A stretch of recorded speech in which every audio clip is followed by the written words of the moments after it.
आपको कभी ऐसा महसूस होता है कि आपकी ज़िंदगी एक चक्र में फंसी हुई है? कभी सब कुछ नया और एक्साइटिंग हो रहा होता है, तो कभी एक ही चीज़ घिसट रही होती है और अचानक से एक दिन सब कुछ बिखर जाता है। शिव महापुराण कहता है ये कोई इत्तेफाक नहीं है। ब्रह्मांड की हर छोटी बड़ी गतिविधियाँ शिव के 5 कार्यों से नियंत्रित होती है, जिसे पंचकृत्य कहते हैं। और यही 5 कार्य आपके जीवन को और सृष्टि को पूरी तरीके से संचालित करते हैं।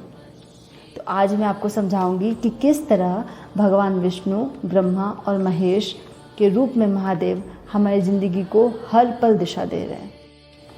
पहला कार्य है सृष्टि, जिसका सीधा मतलब है रचना करना, निर्माण करना। शिव महापुराण कहता है कि जब कुछ भी नहीं था, न धरती, न आकाश, न हवा, न पानी, न समय, तब शिव ने ब्रह्मा का रूप लिया और सृष्टि की रचना की। धरती, वायु, पानी, जीव जंतु, पशु पक्षी, इंसान, ग्रह, नक्षत्र, इन सब की रचना की। आपको मैं इस तरीके से समझाती हूँ कि एक किसान है, उसने एक बीज बोया खेत में। वही बीज कल को बड़ा होकर क्या बन जाएगा? पेड़, और उससे पेड़ से हमें मिलेगा फल। तो यहाँ पे किसान ने क्या किया? सृष्टि की, रचना की। किसकी? पेड़ की। एक दूसरा एग्जाम्पल देती हूँ कि आपके मन में कोई किसी तरह का आइडिया आया कि आपको बिज़नेस करना है, या आपको नया कोई काम शुरू करना है, या कोई नया जॉब करना चाहते हैं, किसी भी तरीके की सकारात्मक कोई सोच आपके दिमाग में आई, तो यही सृष्टि है, शुरुआत है। इसका मतलब ये है कि ब्रह्म रूपी शिव आपके मन में सक्रिय हैं। तो इसका मतलब ये हुआ कि भौतिक रूप से या मानसिक रूप से कोई भी नई चीज़ की शुरुआत जो होती है उसको सृष्टि कहते हैं। इसलिए कहते हैं कि अगर आपके मन में कोई भी तरह का विचार आ रहा है, ख्याल आ रहा है कि मुझे ये चीज़ करना चाहिए, तो आपको उसमें कोशिश ज़रूर करनी चाहिए। क्या पता वो शिव का उद्देश्य हो और आपको आगे बढ़ने में इस चीज़ में मदद मिले। आपको नई शुरुआत करने से पहले घबराना नहीं चाहिए। दुनिया तो बन गई, लेकिन उसे संभालना और उसे पालना ये भी ज़रूरी है। इसलिए भगवान शिव ने विष्णु का रूप धारण किया। आपकी हर सांस और आप अगर सुरक्षित हैं तो शिव के इसी रूप के कारण हैं। अब आपको मैं इस तरीके से समझाती हूँ। एक माँ ने एक बच्चे को जन्म दिया, तो वो सिर्फ जन्म दे के छोड़ तो नहीं देती है। जन्म दे के उसको पालती है, उसको संभालती है। वो जब तक ज़िंदा रहती है तब तक उसने बच्चे का ख्याल रखती है। तो क्या ये कौन सी चीज़ है? इसी को स्थिति कहते हैं। आप जो भी मेहनत करते हैं, अपना पेट पालते हैं, आप स्वस्थ हैं, आपकी कोई बीमारी नहीं हो रही है, आप जिस भी तरीके से सुरक्षित है, शिव का यही रूप आपको सुरक्षित रख रहा है। जब कोई चीज़ पुरानी हो जाती है या उसकी ज़रूरत खत्म हो जाती है, तो शिव महेश रूप में उसका संहार कर देते हैं। लोगों को लगता है कि ये विनाश है, लेकिन असल में ये नई शुरुआत है, ये परिवर्तन है। पुराने को ख़त्म होना ही पड़ता है ताकि नया जन्म ले सके। अब आपको मैं इस तरीके से समझाती हूँ कि मान लीजिए कि एक मकान है जो कि जर्जर है, बहुत पुराना है और कहीं कहीं से टूट फूट के गिर रहा है। तो आप समझिए, अगर उसको तोड़ा नहीं जाएगा तो क्या होगा? हो सकता है कि उसके पास से कोई गुजर रहा वो उस पर गिर जाए। कोई भी घटना घटित हो सकती है, इसलिए उसको तोड़ना ज़रूरी है। और उसको तोड़ने के बाद वहाँ पे कुछ भी नया बनेगा जो उससे बहुत ही अच्छा होगा। चाहे नया मकान बने, चाहे वहाँ पे गार्डन बने, चाहे पेड़ लगाए, कुछ भी करे, वो उस टूटे हुए मकान से तो बहुत ही अच्छा होगा। सेम यहाँ पे ऐसा कंसेप्ट होता है कि जब भगवान आपको तोड़ रहे होते हैं, कई बार ऐसा होता है कि आपके रिश्ते टूट रहे होते हैं, आपकी मनचाही चीज़ आपसे दूर हो रही होती है, बना बना प्लान आपका बिगड़ जाता है, तो ये संहार हो रहा है। आपको लगता है कि ये मेरा ख़त्म हो रहा है, मैंने इस पर इतनी मेहनत की थी, मेरा रिश्ता इतना मजबूत था, मैं इस चीज़ के बिना रह नहीं सकता।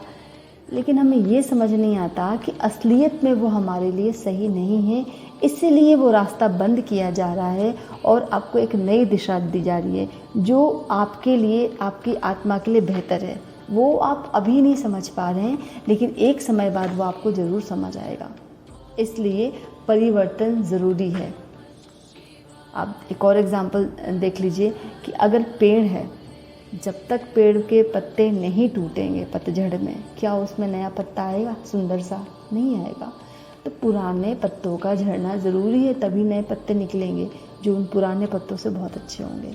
तो वही चीज़ हमारी ज़िंदगी में भी लागू होती है कि हमारी ज़िंदगी में किसी भी तरह का रुकावट आ रही है, कोई भी चीज़ छूट रही है, कोई भी काम बिगड़ रहा है, वो संहार हो रहा है, क्योंकि आपको एक नई दिशा दी जा रही होती है और आपको उसी दिशा में चलना होता है जो आपके लिए बहुत ज़्यादा बेहतर है, क्योंकि ये दिशा कौन देता है?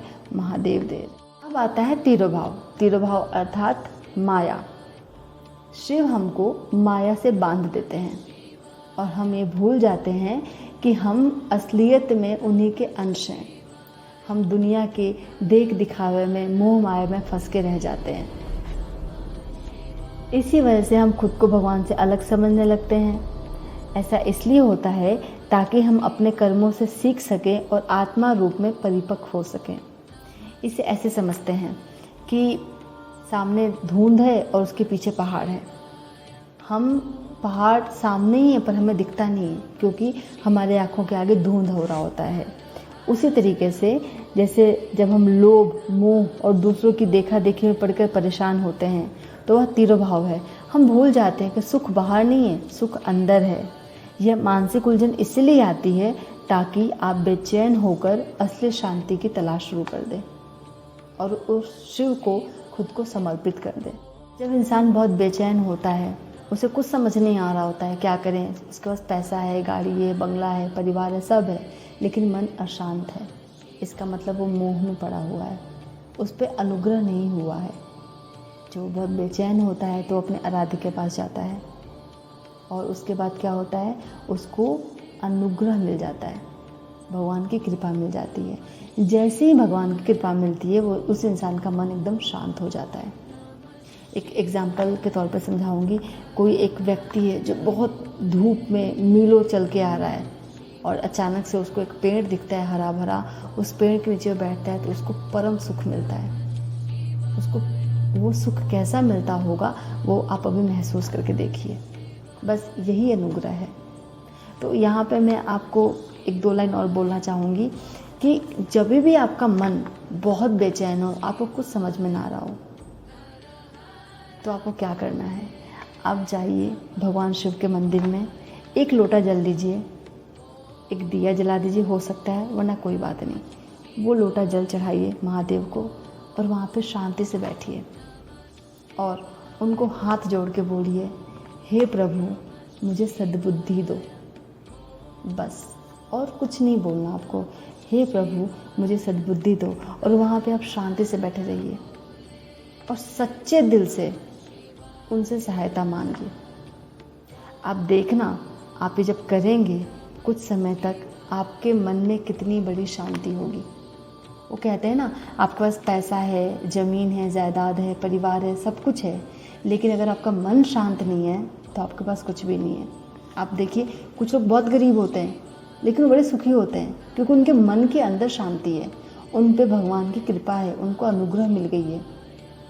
और कुछ लोग बहुत अमीर होते हैं फिर भी बेचैन रहते हैं। तो बस मैंने आपको जो बोला वो आप करके देखिए, आपको मन की शांति मिलेगी, ज़रूर मिलेगी। आपको बहुत अच्छा अनुभव होगा कुछ टाइम बाद, लेकिन एक शर्त है कि आपको भगवान के सामने सच्चे दिल से बैठना पड़ेगा, विश्वास करना पड़ेगा। ये हैं तो बस सब है। तो ये थे शिव के 5 कार्य: सृष्टि, स्थिति, संहार, तिरोभाव और अनुग्रह।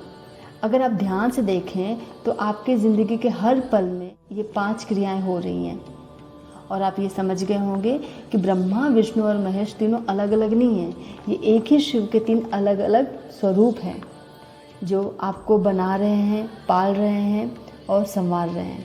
अगर कुछ नया बन रहा है तो वो ब्रह्मा है, अगर आप सुरक्षित हैं तो विष्णु हैं, और कुछ बदल रहा है तो वो शिव हैं, महेश हैं। तो आप अपने हर काम को शिव को सौंप दीजिए और उनकी कृपा का आनंद लीजिए। कमेंट में अपनी राय ज़रूर दीजिए और लिखिए हर हर महादेव। अगर आपको मेरी वीडियो अच्छी लगी हो, ये जानकारी अच्छी लगी हो, तो लाइक, शेयर और सब्सक्राइब कीजिए। और अगली वीडियो में आपके लिए मैं लेके आऊँगी शिव के पंचाचर।